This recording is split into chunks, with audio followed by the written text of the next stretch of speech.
Hello everyone, কেমন আছো তোমরা সবাই? আশা করি তোমরা খুব ভালো আছো, সুস্থ আছো। অনেক দিন তোমাদের সাথে ভ্লগ আপলোড দেওয়া হয়নি। আর আমার বিয়ের তো অনেক কিছুই তোমাদের সাথে শেয়ার করার আছে, আর সেগুলো শেয়ার করা হয়নি।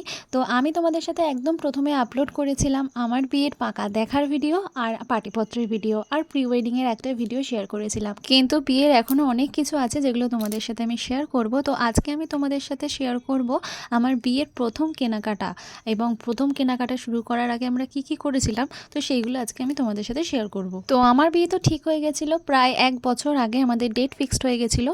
আর আমার যে ব্রাহ্মণ ছিল সে ছিল আমাদের একদম কুলো ব্রাহ্মণ। সেই ব্রাহ্মণ যেটুই আমাদেরকে বলে দিয়েছিল যে বিয়ের কেনাকাটা শুরু করার আগে যে কোনো মা কালীর মন্দিরে গিয়ে হলুদ আর সিঁদুর ছুঁয়ে নিয়ে আসতে। সেই হলুদ সিঁদুরই প্রথম বিয়ের কার্ডে ছোঁয়ানো হবে। তো আমরা আমাদের বাড়ির কাছেই বেহালাতে সিদ্ধেশ্বরী কালী মন্দিরে গেছিলাম। আর সিঁদুর হলুদ ছোঁয়ানোর সাথে সাথে আমরাও সেদিন একটু পুজোও দিয়ে নিয়েছিলাম। আর সেদিনকে ছিল রথযাত্রা, রথযাত্রার দিন শুভ বলে আমরা সেদিন গেছিলাম।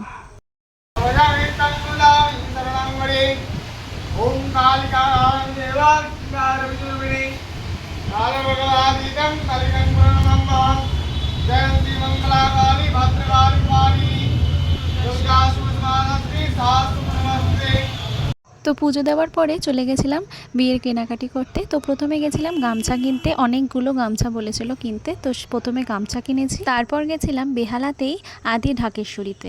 সেখানে গেছিলাম, আমাদের অনেকগুলো প্রণামী কেনার ছিল। তো সেখানে গেছিলাম এই শাড়ি কেনার জন্য। তো এখানে আমরা যে সেকশনটা এসেছি সেটা হচ্ছে সব জামদানি।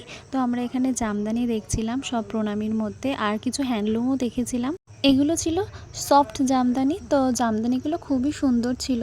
তো যারা মোটামুটি একটু বয়স্ক তাদের জন্য বেশিরভাগটাই জামদানি নেওয়া হয়েছিল, আর যারা একটু ইয়ং ছিল তাদের অনেকের জন্য আমরা হ্যান্ডলুম নিয়েছিলাম। তো তারপর চলে গেছিলাম ইন্ডিয়ান সিল্ক হাউসে। তো এখানে এসেছিলাম আমার কিছু শাড়ি কেনার জন্য। ইন্ডিয়ান সিল্ক হাউসে কিন্তু সিল্কের শাড়িগুলো খুব সুন্দর।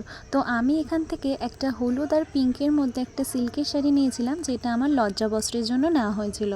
কেনাকাটি করতে গেছিলাম আমি, মা আর তনুদি আর মাসি। আর পরে আমার ননদ আর শাশুড়ি তারা পরে জয়েন করেছে, তারাও পুজো দিয়ে তারপরে আমাদের সাথে এসেছিল। তো প্রথম দিনের মতো কেনাকাটি আমাদের হয়েই গেছিলো, যা যা শাড়ি নেওয়া ছিল নেওয়া হয়ে গেছিলো। তারপর গেছিলাম একটু বাচ্চাদের জন্য কয়েকটা জিনিস কিনতে। সব একদিনে কেনাকাটি কখনোই করা সম্ভব নয়। তো আজকের মতো আমরা কেনাকাটি এখানেই শেষ করেছিলাম। তো যাব আবার পরের দিন, অনেক কিছু বাকি। আজকের মতো এখানেই শেষ করলাম। সবাই ভালো থাকবেন, সুস্থ থাকবেন। দেখা হবে খুব তাড়াতাড়ি পরের একটা ব্লগে। আজকের মতো টাটা।